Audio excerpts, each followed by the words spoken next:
Divine sign దైవ సంకేతం ఆదివారం ఆగస్టు 17, 2025. దేవుని నుండి ఒక సూచన. హెబ్రీ 4:12. ఎందుకనగా దేవుని వాక్యము సజీవమై బలము గలదై రెండంచులు గల ఎటువంటి ఖడ్గము కంటెను వాడిగా ఉండి ప్రాణాత్మలను మూలుగను విభజించినంత మట్టుకు దూరుచు హృదయం యొక్క తలంపులను ఆలోచనలను శోధించుచున్నది. ఈనాటి దైవాంశము రెండంచులు గల ఖడ్గము. ఎఫెసీ 6:17. మరియు రక్షణయను శిరస్త్రాణమును దేవుని వాక్యమును ఆత్మ ఖడ్గమును ధరించుకొనుడి. ఆదియందు వాక్యముండెను, వాక్యము దేవుని యొద్ద ఉండెను, వాక్యము దేవుడై ఉండెను. ఆ వాక్యము శరీరధారి అయి కృపాసత్య సంపూర్ణుడుగా మన మధ్య నివసించెను. ఆయన ప్రభువైన యేసుక్రీస్తు.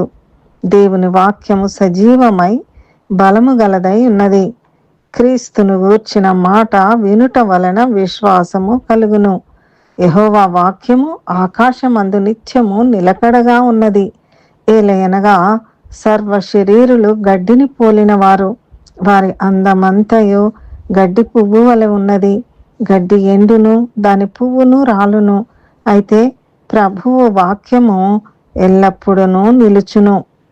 దేవుని వాక్యం రెండంచులు గల ఏ కత్తి కంటెను కూడా పదునైనది. అది ప్రాణాన్ని, ఆత్మను, కీళ్లను, మజ్జను విభజించినంత వరకు చొచ్చుకొని పోతుంది. మన హృదయపు తలంపులను, వైఖరులను తీర్పు తీరుస్తుంది, మనల్ని శుద్ధి చేస్తుంది. దేవుని వాక్యము నిష్ఫలము కాదు, దేవునికి అనుకూలమైన దానిని నెరవేర్చి కార్యమును సఫలము చేస్తుంది.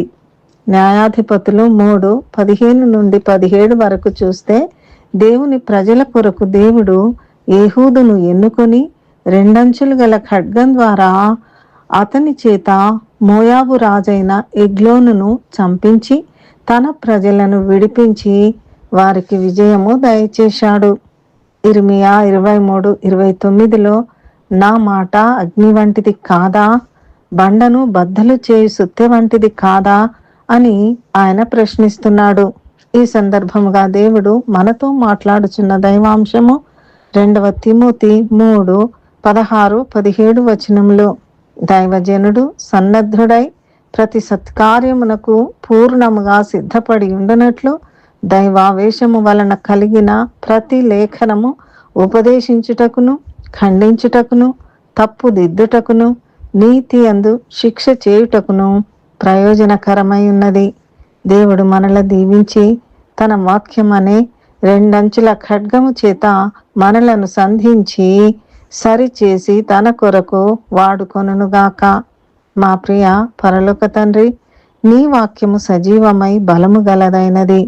అది రెండంచులు గల ఎటువంటి ఖడ్గము కంటెను వాడిగా నుండి నా ప్రాణాత్మలను మూలుగను విభజించినంత మట్టుకు దూరుచు మా తలంపులను ఆలోచనలను సరిదిద్ది ప్రయోజనకరముగా చేయుటకు నీ కృప నిమ్ము. యేసు నామములో ప్రార్థిస్తున్నాము తండ్రి, ఆమెన్.